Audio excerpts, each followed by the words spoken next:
স্বাগতম ক্রিকফেন্সের নিয়মিত আয়োজন টোটাল ইম্প্যাক্টে। আমি সৈয়দ সামি আছি আপনাদের সঙ্গে। মাহমুদুল্লাহ রিয়াদ কিছুক্ষণ আগে আন্তর্জাতিক ক্রিকেট থেকে অবসর নিয়েছেন।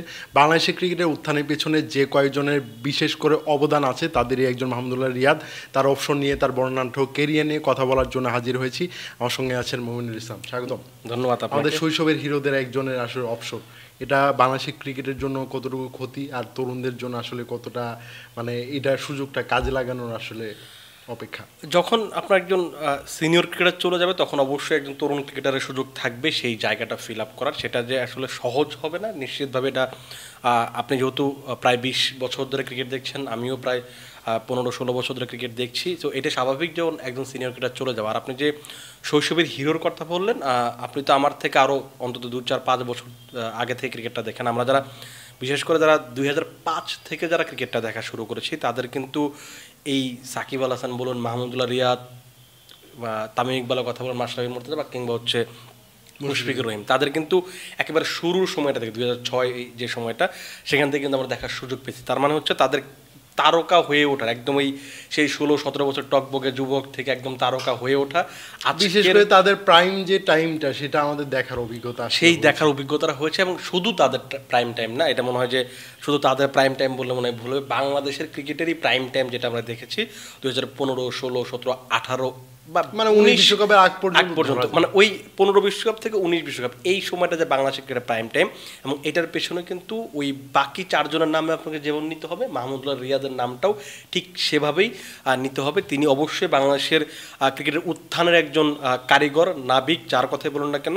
তার চলে যাওয়া অবশ্যই একটা ব্যাপার যে একজন সিনিয়র ক্রিকেটার চলে যাওয়াটা তো আসলে সহজ ব্যাপার না, কিন্তু তারপর আপনাকে আসলে মানতে হবে। কারণ একটা প্রত্যেকটা জিনিসেরই শেষ থাকে। যখন আপনি আমরা যেমন একটা জব করি, আমাদের একটা সময় আসবে যখন এই জবটা ছেড়ে দিতে হবে, বা যে কাজই করুক না কেন সেটা শেষ থাকে। মাহমুদুল্লাহ রিয়াদ সেটা নিশ্চিতভাবেই উপলব্ধি করতে পেরেছেন তারপর যে সিদ্ধান্তটা নেওয়ার ছিল। এবং এটা কয়েকদিন থেকেই বোঝা যাচ্ছিল যে তিনি অবশ্যই চ্যাম্পিয়ন্স ট্রফির পরের থেকে আসলে একটা চাপের মধ্যে ছিলেন মাহমুদুল্লাহ রিয়াদ এবং মুশফিকুর রহিম। কিছুদিন আগে মুশফিকুর রহিম ওয়ানের থেকে অপশন নিয়েছেন, যদিও টেস্টটা তিনি চালিয়ে যাবেন বলে মনে করা হচ্ছে। মাহমুদুল্লাহ রিয়াদ আসলে সেই স্রোতে আসলে তার অপশন নেওয়াটা 3-4 দিন আগে আসলে ঘোষণা করা হয়েছে কেন্দ্রীয় চুক্তি, সেখানে মাহমুদুল্লাহ রিয়াদের নামটা কিন্তু ছিল না। বলা হচ্ছিল যে মার্চ থেকে তার নামটা আসলে সরিয়ে নেওয়া হবে, তিনি আসলে সরিয়ে নিয়েছেন নামটা। এরপরে কি কিছুটা আজ করা যাচ্ছিল মাহমুদুল্লাহ রিয়াদ আসলে এখনই শেষ করে ফেলবেন তার ক্যারিয়ারটা? ওইখান থেকে যখন আপনি একটা কেন্দ্রীয় চুক্তি, মানে কি, আপনি যখন একটা কেন্দ্রীয় চুক্তি দেওয়া হয় জানুয়ারি থেকে ডিসেম্বর, সো 2025 জানুয়ারি থেকে ডিসেম্বর পর্যন্ত, তার মানে হচ্ছে আপনি যখন চুক্তিতে আছেন তার মানে বিসিবির আগামী 1 বছরের পরিকল্পনা আপনি খুব ভালোভাবে আছেন। আর যখন আপনি নেই তার মানে হচ্ছে আপনি সেই পরিকল্পনা নেই। এখন এখানে ব্যাপারটা হচ্ছে মাহমুদুল্লাহ রিয়াদ কিন্তু প্রথমে সেই কেন্দ্রীয় চুক্তি তালিকাতে ছিলেন। আমরা যে লিস্টটা পেয়েছিলাম বিসিবির কাছ থেকে সেখানেও কিন্তু তিনি ওই বি ক্যাটাগরিতে নামটা ছিল, কিন্তু শেষে একটা নোট যোগ করে দিয়েছিল মুশফিক ও মাহমুদুল্লাহর ক্ষেত্রে যে তাকে যেন না রাখা হয় মার্চ থেকে। সো তখনই কিন্তু একটা ইঙ্গিত পাওয়া গেছে যে তিনি হয়তো অবসর নিতে যাচ্ছেন। এবং তার আগেও কিন্তু যে জিনিসটা হয়ে গেছে যে যখনই মুশফিকুর রহিম অবসর নিয়ে ফেলেছেন তখন আসলে প্রেশারটা পুরোপুরি আসলে তার উপর চলে গেছিলো। তারপর থেকে আসলে ওই সবাই আসলে সেই সময়টা অপেক্ষা করছিলেন যে কখন মাহমুদুল্লাহ রিয়াদ অবসর নেবেন। ধারণা করা হচ্ছিল যে খুব সম্ভবত এখন যদি ইনজুরিতে আছেন, মোহামেডান হয়ে খেলতে পারছেন না, ডিপিএলে কোনো একটা ম্যাচ খেলে হয়তো বা অবসর নেবে। সবার কিন্তু ওই ধারণাটাই তৈরি হচ্ছিল যে মুশফিক যেহেতু অবসর নিয়ে গেছে, রিয়াদ যেহেতু নিচ্ছেন না, তার মানে হচ্ছে ঈদের পরে যেহেতু পাকিস্তান একটা সিরিজ থাকবে, পাকিস্তান আমরা যাবো, তারপর তারা আসবে জুলাই আবার আসবে, সো তখন হয়তো একটা অবসরের ব্যাপার, 1-2 মাসের মধ্যে অনেক ভালো সুযোগ ছিল যে একটা মাঠের করে অপশন নেওয়ার। মাঠের ক্রিকেট থেকে কিন্তু বাংলাদেশ আপনি আসলে আমরা সবাই এক্সপেক্ট করলো আসলে বাংলাদেশ। আমি আসলে এই প্রশ্ন করতাম যে বাংলাদেশের ক্রিকেটারদের আসলে কেন মাঠ থেকে অপশন নেওয়া হয় না, তারা কেন সবসময় ফেসবুকে আসলে জানান যে তারা আসলে অপশন নিচ্ছেন। সো এইটার কিন্তু অনেকগুলো কারণ থাকতে পারে। যেমন আমার কাছে মনে হয় যে লাস্ট 4-5 বছরে ফেসবুকে অবসর নেওয়া একটা ট্রেন্ড তৈরি হয়ে গেছে। এর আগেও হয়তো অনেকে নিত, কিন্তু আপনার যদি মনে থাকে 2020-এ খুব সম্ভবত করোনা ভাইরাসের সময়টাতে মহেন্দ্র সিং ধোনি ইনস্টাগ্রামে তিনি অবসর নিয়েছিলেন এবং তার কিছুক্ষণ পরই সুরেশ রায়না অবসর নিলেন। ওই যে অবসর নিলেন তারপর থেকে কিন্তু আপনি খেয়াল করে দেখেন বাংলাদেশের ক্রিকেটে যারা অবসর নিয়েছেন বিশেষ করে ইন্টারন্যাশনাল ক্রিকেট থেকে তাদের বেশিরভাগই কিন্তু এই ফেসবুকের দ্বারস্থ হয়েছেন। জিনিসটা হচ্ছে তামিম ইকবাল যখন টি-20 ছাড়লেন তিনি ফেসবুকের দ্বারস্থ হলেন, তার পরবর্তীতে যখন অবসর কাটিয়ে ফিরলেন আবার যখন অবসর নিলেন তখন আবার সেই ফেসবুকে স্ট্যাটাস দিলেন, মুশফিকুর রহিম ফেসবুকে স্ট্যাটাস দিলেন। সাকিব আল হাসান এখন পর্যন্ত মাঠ থেকে বিদায় বলবো না ঠিক, কারণ হচ্ছে তিনি টেস্টটা বাংলাদেশে খেলতেছেন সেটা খেলতে পারেননি, টি-20 থেকে তিনি ওই বিশ্বকাপে শেষ। তবে সাকিব কিন্তু ইন্ডিয়া যে সফরটা ছিল সেখানে টেস্ট খেলার সময় তিনি কিন্তু বলেছিলেন যে আমি টি-20 ওয়ার্ল্ড কাপে আমি আমার শেষ টি-20 ম্যাচটা খেলে ফেলেছি, আমি টেস্ট খেলতে চাই, লাস্ট টেস্টটা খেলতে চাই। তার মানে হচ্ছে আপনি মাঠে যে একজন ক্রিকেটারকে গার্ড অফ অনার দিয়ে আপনি বিদায় দিবেন বা আপনি যে কিছু আয়োজন করবেন, ক্রিকেটাররা কিন্তু সেই সুযোগটা দিচ্ছেন না। এমন যেমন এখানে দুইটা দিক আছে, একটা হচ্ছে ক্রিকেটাররা সুযোগ দিচ্ছেন না, আর একটা ব্যাপার হচ্ছে যে ক্রিকেট বোর্ড সুযোগটা নিচ্ছে না। এখানে দুইটা পার্ট। এখন যে জিনিসটা হচ্ছে ক্রিকেটাররা নিচ্ছে না কেন বা ক্রিকেট বোর্ড সেই সুযোগটাও নিচ্ছে না কেন? এর আগে কিন্তু আমি মাশরাফির ক্ষেত্রেই ওই বিষয়টা যদি টেনে আনি, বেশ কয়েকবার বলা হয়েছে যে জিম্বাবুয়ের বিপক্ষে ভালো একটা ম্যাচ আয়োজন করে তারা আসলে মাশরাফিকে বিদায় দিতে চায়। আসলে মাশরাফির মতো এরকম একজন কিংবদন্তি ক্রিকেটারকে জিম্বাবুয়ের বিপক্ষে কোনো একটা সিরিজ দিয়ে বিদায় দেওয়াটা আসলে তার জন্য যথেষ্ট সম্মানজনক আমার চোখেও মনে হয়। বাংলাদেশ ক্রিকেট বোর্ড এই সামনেও মনে হচ্ছে জিম্বাবুয়ে সিরিজ ছিল, সেখানে এরপর জিম্বাবুয়ে বা ছোট ছোট দলের বিপক্ষে সিরিজ আয়োজন করে আসলে ক্রিকেটার ভালো পয়েন্ট বলেছেন। মাশরাফি যে ব্যাপারটা বললেন যে সিরিজ মানে জিম্বাবুয়ের সিরিজ দিয়ে অবসর নয়, ব্যাপারটা কিন্তু ওরকম ছিল না। তখন কিন্তু জিম্বাবুয়ের বিপক্ষে আমাদের কোনো সিরিজ ছিল না, তখন বলা হয়েছিল যে আমরা একটা ওয়ান ডে আয়োজন করি এবং ওই ওয়ান ডে আয়োজনের জন্য আমাদের 60 থেকে 70 লাখ টাকা খরচ হবে, এরকম একটা তথ্য কিন্তু তখন মিডিয়াতে এসেছিল। সো মাশরাফি কিন্তু তখন বলেছিল যে আমি এমন মানে বড় ক্রিকেটার হয়ে যায়নি যে আমার জন্য 60 লাখ টাকা 70 লাখ টাকা খরচ করে একটা ম্যাচ আয়োজন করে আমাকে বিদায় নিতে হবে। তার মানে হচ্ছে যে অ্যাপ্রোচের যে একটা ব্যাপার থাকে, আপনি একজন ক্রিকেটারকে একজন মানুষকে কীভাবে অ্যাপ্রোচ করবেন, আপনার কথা সেটা ম্যাটার করবে, আপনি কীভাবে কথা বলছেন সেটা কিন্তু অনেক বেশি ম্যাটার করে। সো এই যে জিম্বাবুয়ে দিয়ে মুশফিক এবং রিয়াদের ক্ষেত্রে কিন্তু এরকম একটা গুঞ্জন শোনা যাচ্ছিল যে কোনোভাবে জিম্বাবুয়ে সিরিজে একটা ওয়ান ডে অ্যাড করে বা কোনো কিছু অ্যাড করে শেষ করা যায় কিনা। সো আপনি যখন এই যে 15 বছর 20 বছর ক্রিকেট খেলার পরে যখন আপনাকে অ্যাপ্রোচ করা হবে যে দলটার এখন আসলে ইন্টারন্যাশনাল ক্রিকেটে খুব বেশি জনপ্রিয়তা নেই, পরিচিতি নেই, যাদেরকে আপনার এখন মনে হবে যে যাদেরকে আপনি নিয়মিত হারান, সো এরকম একটা দলের বিপক্ষে যখন আপনি এরকম অ্যাপ্রোচ করবেন তখন স্বাভাবিকভাবে এটা একটা হবে। আর একটা ব্যাপার হচ্ছে যে ক্রিকেটারদের ইগোতে এটা অবশ্যই লাগে। আর একটা ব্যাপার হচ্ছে যে ক্রিকেটাররা দোষ আছে। ক্রিকেটারদের দোষ কোনটা? সেটা হচ্ছে যে ক্রিকেটাররা নিজেরা জানেন না আসলে ঠিক কোন সময়টাতে অবসর নিতে হবে। ধরুন আপনি মাহমুদুল্লাহ এবং মুশফিকের কথা, আমি একটা ব্যাপার যদি বলি, মাহমুদুল্লাহ মুশফিক তারা এখন যেহেতু চ্যাম্পিয়ন্স ট্রফির পরে অপশন নিয়েছিনি, তাদের এই প্ল্যানিংটা করার দরকার ছিল চ্যাম্পিয়ন্স ট্রফির আগে। এটা আমার লাস্ট আইসিসি টুর্নামেন্ট, আমরা এটা দিয়ে অপশন নিব, ঠিক আছে। গণমাধ্যমকে সবাইকে জানিয়ে দেওয়া হলো যে পাকিস্তানের বিপক্ষে লাস্ট ম্যাচটাই আমাদের আসলে এই টুর্নামেন্টের শেষ। তাহলে পাকিস্তান ক্রিকেট বোর্ডের একটা সুযোগ থাকতো যে এই 3 ক্রিকেটার বা 2 ক্রিকেটারকে অপশনে একটা সুযোগ দেওয়ার জন্য। ইন্ডিয়ান ক্রিকেট বোর্ড কিন্তু অনেক আগেই সাকিব যেহেতু অপশন নিচ্ছিলেন, তারা কিন্তু বিসিসিআই বলেছিল সাকিব যদি আমাদের আগে থেকে জানাতো যে এটা তার বিদায়ী টেস্ট, তাহলে আমরা ঘটা করে আয়োজন করতাম, এই সুযোগটা দিতাম। ওইটাই হচ্ছে ক্রিকেটাররা, এর একটা বড় কারণ হচ্ছে ক্রিকেটাররা জানেন না। যেমন আপনি যদি খেয়াল করে দেখেন যে আনএক্সপেক্টেডলি মুশফিকুর রহিম যখন অবসর নেন খুব সম্ভবত রাতে 10টা 10:30 এরকম কাছাকাছি এরকম একটা টাইম বা এর একটু বেশি হতে পারে। তো এরকম একটা টাইমে কেন আপনার অবসরের সিদ্ধান্ত নিতে হচ্ছে? আপনি আজকে যদি আপনি মাহমুদুল্লাহর কথা চিন্তা করেন, তারাবির নামাজের এখন তো রমজান মাস চলছে, সো 8:30 খুব সম্ভবত বাজে তখন।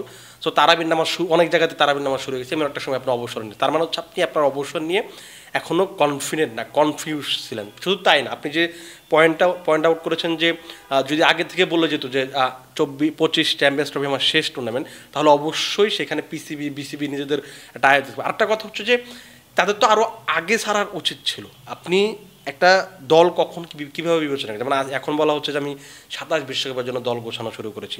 প্রত্যেকটা দল কিন্তু একটা বিশ্বকাপ শেষ হবে আর একটা বিশ্বকাপের জন্য চিন্তা করে। আপনি যদি চিন্তা করেন 2023 বিশ্বকাপের পরে মুশফিকুর রহিম ওয়ানডেতে বাংলাদেশের জন্য আহামরি কী এমন করেছেন যাকে 27 বিশ্বকাপে খেলানো প্রয়োজন আছে? আমার মনে হয় না। তার মনে হয় 7টা-8টা ম্যাচ খেলেছেন যেখানে খুব বেশি। আপনি ইংল্যান্ডের কথাই ধরতে পারেন। ইংল্যান্ডের এই বাজে পারফরমেন্সের পর তাদের ক্যাপ্টেন জস বাটলার কিন্তু একদম লাস্ট প্রেস কনফারেন্সে জানিয়ে দিয়েছেন যে আমি আর ক্যাপ্টেন্সি করব না।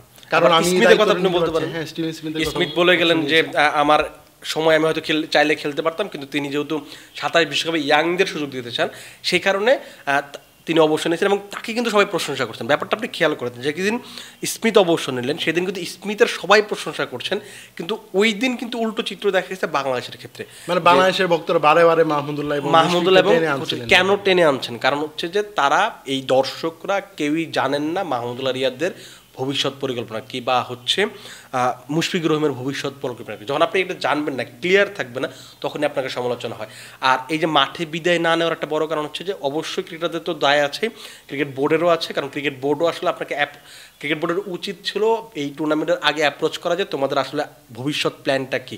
না, ক্রিকেট বোর্ড যদি বলতো চ্যাম্পিয়ন্স ট্রফি দিয়ে তোমরা যদি আগামী 1-2 বছরের মধ্যে যদি অপশন নিতে চাও তাহলে চ্যাম্পিয়ন্স ট্রফিতে তোমরা অপশনের ঘোষণা করো, আমরা ভালোভাবে আয়োজন করব, এটা যদি করতে চাইতো তাহলে বোর্ডও আসলে ভালো, ওই বোর্ডেরও তো অ্যাপ্রোচটা থাকতে হবে। আমার কাছে মনে হয় যে বোর্ডেরও অ্যাপ্রোচটা নেই। আপনি যদি খেয়াল করেন যে না, বোর্ড আসলে এই বিষয়গুলো আমার মনে হয় যে বোর্ড কোনো এই যে সিনিয়র ক্রিকেটারদের অবসরের ব্যাপারে তাদের সঙ্গে কথা বলতেও ভয় পায় যে এই ক্রিকেটারদের যদি গিয়ে বলে তুমি আসলে অপশন নিচ্ছ না কেন, কবে নিবা, এই জিনিসটা বলার জন্য একটা গাছ থাকে লাগে। আমাদের বোর্ডে সেটা নেই। আপনি নিশ্চিতভাবে খুব ভালো বলেছেন। আপনি যদি একটা জিনিস খেয়াল করেন যে কিছুদিন আগে খুব সম্ভবত গত এনসিএল এর সময়টাতে ইমরুল কায়েস অবসর নিয়েছেন, এবং আপনি যদি খেয়াল করে দেখেন টানা 3 দিন তার মানে অবসরের ব্যাপারটা উদযাপন করা হয়েছে। বিসিবি কিন্তু চেষ্টা করেছে, সেখানে তার প্রতিপক্ষ দল গার্ড অফ অনার দিয়েছে, বিসিবিও আয়োজন করেছিল, তার খুলনা বিভাগ তাকে আয়োজন করেছে। সো এই ক্রিকেটারদের নিজে থেকে বলতে হবে যে আমি এই অবসরটা নিতে চাই, আবার বোর্ডকেও এইভাবে দেখতে হবে। আরেকটা আমি যে জিনিসটা বলতেছিলাম সেটা অবশ্য ভুলে গেছি আমি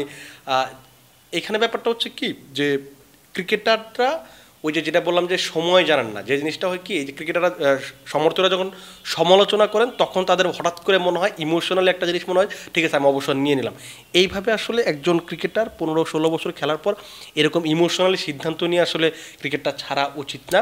আসলে আমাদের ক্রিকেটের যে প্রসেসটা, এই প্রসেসটাই আমার মনে হয় যে এখানে আমরা একটা বড় একটা সিদ্ধান্তহীনতায় ভুগি।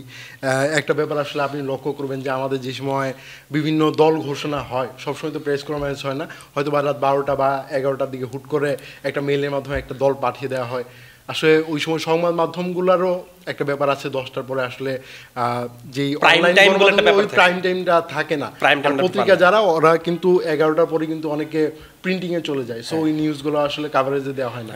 ওই সময় জ্ঞানটা আমাদের ক্রিকেটারদের মধ্যেও নেই, আমাদের ক্রিকেট বোর্ডের ব্যাপারে নেই। যে জিনিসটা হচ্ছে যে আমরা আসলে বুঝি না, আমরা সংস্কৃতিটা তৈরি করতে পারি না। এখন আমরা কিন্তু না আপনি ধরেন যে একদম ঘটা করে যে একদম ফুলের সম্বর্ধনা দিয়ে বা গার্ড অফ অনার দিয়ে একজনকে অপশন নিতে হবে এরকম না। মাহমুদুল্লাহ রিয়াদ খুব সুন্দরভাবে যদি চাইতেন আগামীকালকে আমি ইন্টারন্যাশনাল ক্রিকেট থেকে বিদায় নিচ্ছি, আমি মিরপুরে একটা প্রেস কনফারেন্স করব, খুবই ভালো হয়, বাংলাদেশের গণমাধ্যম কর্মীরা তারা সবাই উপস্থিত থাকতেন, বিসিবি তাকে একটা হয়তো বা কোনো একটা উপহার তার হাতে তুলে শাহরিন নাফিজ এবং আপনার আব্দুর রাজ্জাকের কথা মনে আছে, বিসিবি কিন্তু তাদের মিডিয়া প্লাজার সামনে কিন্তু একটা আয়োজন করেছিল শুধু তাদেরকে বিদায় দেওয়ার জন্য। তারা কিন্তু ম্যাচ খেলেননি, ম্যাচ খেলা ছাড়া কিন্তু তাদের একটা বিদায়ী সংবর্ধনা দিয়ে পরবর্তীতে তাদেরকে বিসিবিতে চাকরি দেওয়া হয়। সো আপনি চাইলেই কিন্তু সেটা সম্ভব। তার মানে যেটা হচ্ছে যে ক্রিকেটের প্রসেসটাতে ভুল আছে, ক্রিকেটারদের ইগোর সমস্যা আছে, তারা ওপেনলি আলোচনা করতে পারে না। ক্রিকেট বোর্ডও ঠিক এই সেম জিনিসটাই ঠিকঠাক অ্যাপ্রোচ করতে পারে না, এবং এটার কারণে আমার কাছে মনে হয় যে আপনারা তো বার্নার্ডো ক্যারিয়ার মাঠের ক্রিকেট থেকে অবসরের পরিবর্তে ফেসবুক মানে মার্ক জাকারবার্গের ফেসবুকের নীল সাদার জগতে আমরা আসলে বন্দী হয়ে আছি, এটাই মনে হয় আমার একটা বড় কারণ। তো আমরা আশা করব যে বাংলাদেশের পরবর্তী যে ক্রিকেটার আছেন তারা অবসরের সময় ঘটা করে আসলে মাঠ থেকে অবসর নেবেন। আশা করছেন, আমি কিন্তু মানে সামনের দিনগুলোতে দেখছি না, কারণ এটা বড় কারণ যে বাংলাদেশের ইতিহাসের যদি 5জন টপ পারফর্মার ক্রিকেটার আপনি বিবেচনা এই 5জন, কিন্তু 5জনকে কি আপনি মাঠ থেকে একজনকে বিদায় দিতে পেরেছেন? একজনকে আপনি বিদায় দিতে পারেননি। তার মানে আপনি ভবিষ্যতে যে পারবেন, আপনার পরবর্তী যারা ক্রিকেটার তারা যে পারবেন সেই নিশ্চয়তা আসলে যে নেই, এটা বোঝা যায় আসলে। ধন্যবাদ মমিনুল আমার সঙ্গে থাকার জন্য। দর্শক, ক্রিকফেন্সের নিয়মিত আয়োজনে আমাদের সঙ্গে থাকার জন্য ধন্যবাদ। পরবর্তী কোনো পর্বে অন্য কোনো বিষয় নিয়ে আবার কথা বলবো, সেই পর্যন্ত আমাদের সঙ্গে থাকুন।